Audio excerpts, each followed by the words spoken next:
This is a video on the portfolio return application, and this specific video is going to be about initially populating your portfolio from your brokerage account statement.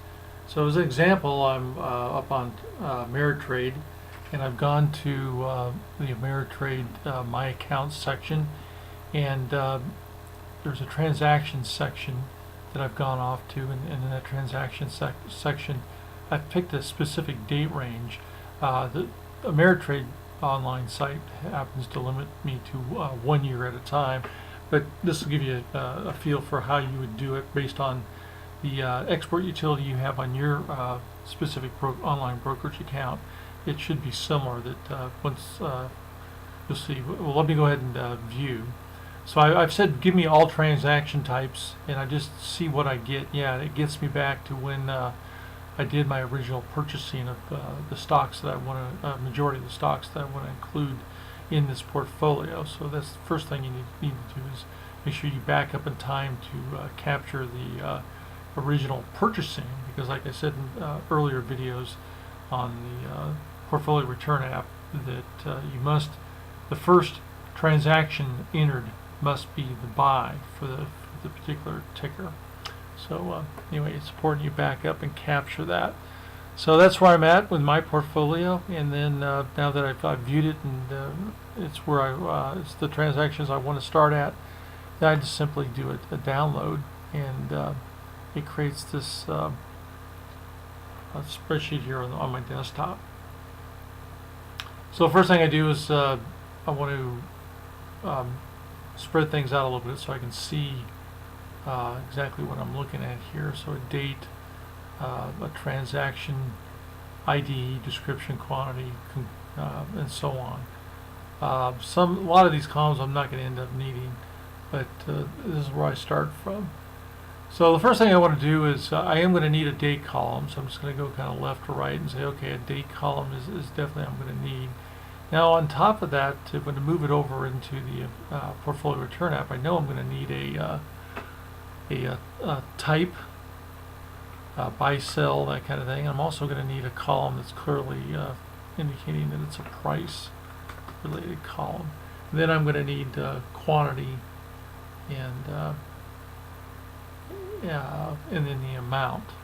But for exporting from Ameritrade, I'm going to end up with 5 columns: the date, the symbol, which I've already got. They've got that right here, so I'm going to move it over. And you just highlight it, and then shift, and then drag over, and that'll move the column.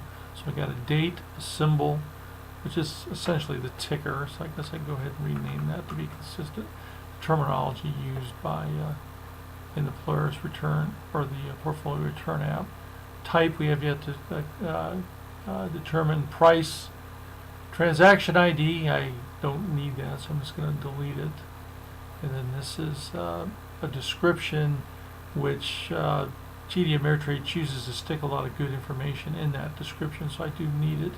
Here's the quantity, which I'm going to move over to the next to the price. Because here's the columns I'm going to end up with right here. In fact, I'm going to put an extra blank column. Well, no, I'm not going to do that. But these are the 5 columns I'm going to end up with. So price, I'm going to, again, I have my own price column over here. You'll see why. I don't need commission. Commissions are so small, I don't bother with incorporating them into the cost basis. Amount, I don't think I'm going to need that, because most of what I need is here in the description. I definitely don't need the net cash balance and all these remaining columns. I'm just going to delete them. Okay, so got things pretty well. I don't think I need this, but I'm going to keep it around in case I do. Well, for type, I'm going to use a formula that you can get off out of the portfolio return app in this up in the tab that's labeled update journal. there's a section about downloading from some comments dealing with downloading or exporting from your brokerage, and specific to TD Ameritrade, you can get these formulas. So I want to stick the formula in here, and all the formula is really doing is that's not quite what I wanted. Let's see. Oh, I grabbed more than I wanted. So the formula is here. And if we go look at the formula, I'm not going to spend a lot of time on it, but it's just basically searching for any indication of a buy, bought, purchase, any kind of term that may be used. And same thing for any sold or any word like sold.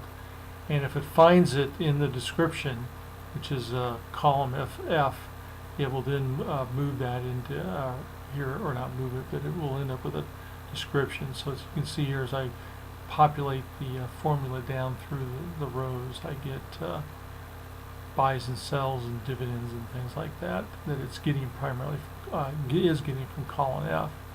Now the price information, that's a formula as well that you can get from the portfolio return app, and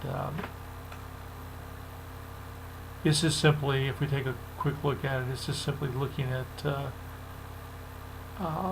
this column G, the price column, and then if it's not blank, it uses it. If it is blank, it'll then use the amount that's in the H column. So I do end up looking at both columns, so we need to keep those around.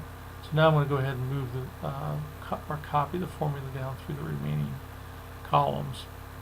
Now you notice here we get some weird things because it's not formatted properly. So I'm going to tell Excel that we are dealing with a number that's 2-digit. So now we get that correct. And then the quantity looks like it's ready to go. All right, so I'm going to now highlight all these rows here, and I'm going to sort, because I like getting the tickers all together regardless of the date. So I'm going to sort by first off by column B, which is the ticker, and I'm going to do from A to Z. Then I'm going to also sort by column A, which is the date. I'm going to do the oldest to the newest. So based on that, let it do the sorting.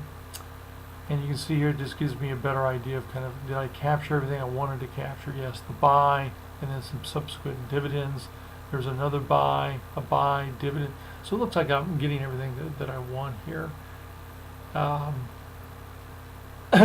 if we scroll down and just kind of look through what else we got going. Here at the bottom, we're dealing with some cash amounts, and in order to get those brought in properly, you just need to make sure that formula has been copied down through there, and looks like we do have the formulas copied down through there. So oh, there's no ticker. So I'm going to just say that this is going to become my my ticker. That's the ticker I'm going to use for cash, and then it brings the cash over. So I'm ready to go now. I've got this all staged, and all I'm going to do now is bring up the portfolio return app.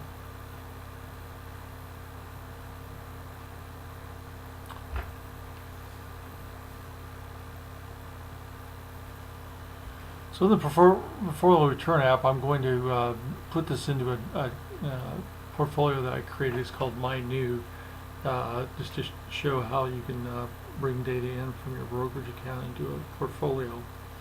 And this is a blank account portfolio, has no journal entries in it. So I'm ready to move what's over here in the brokerage supplied spreadsheet. So I'm going to highlight just what I need, the first 5 columns, and Control C, copy it, and then bring it into the scratch pad area. I'm going to start bringing it in here. Now, instead of just hitting Control V, you should go in and tell it to bring in the literal values, and that way it doesn't bring over the formatting from that other spreadsheet. So now we've got it into the portfolio return app, and let's just see if everything makes sense here. Number of shares. So this first buy for, here's the price, 35 shares, got dividends, and everything looks like it's pretty much ready to go. I don't see, not sure why, it should have selected buy, but it didn't. I must have done something wrong with the formula over there. But anyway, I'm just going to now copy this down, and those all reflect not necessarily a buy. This is a sell. Anything that's negative is a sell. Alright, so let's go back and just real quickly see why that didn't work the way I expected it to with the formula.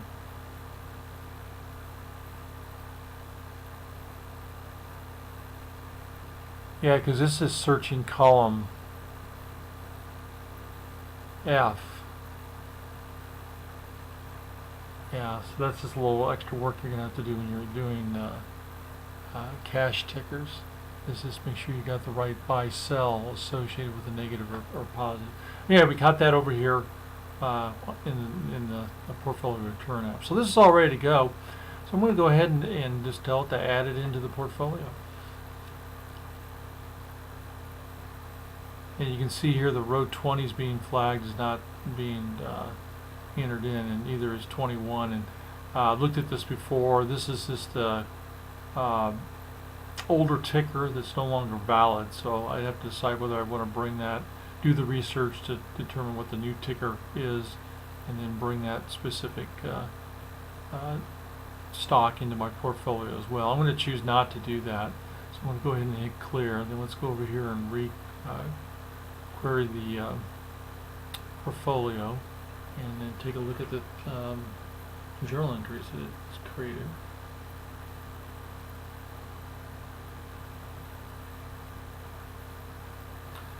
Alright, so here's the journal entries that have been created from the export from the brokerage account, and then here's the current status of what is showing for return. Now there is one here that you're going to get that JetBlue. There's not complete information obviously brought in yet about JetBlue, so you either decide whether you just want to exclude it from your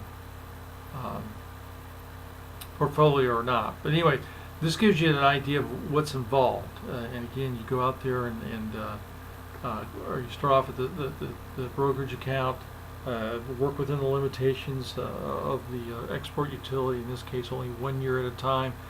Go back far enough in time to pick up the most of the purchases, original purchases of the stocks quickly. If you got a view option before you do the download, view, make sure you're getting what you want, and then do the download, and then once you get the brokerage supplied spreadsheet, move the columns around best you can to get it to end up with a date, a ticker, type, price, and quantity, and then if need be even use the supplied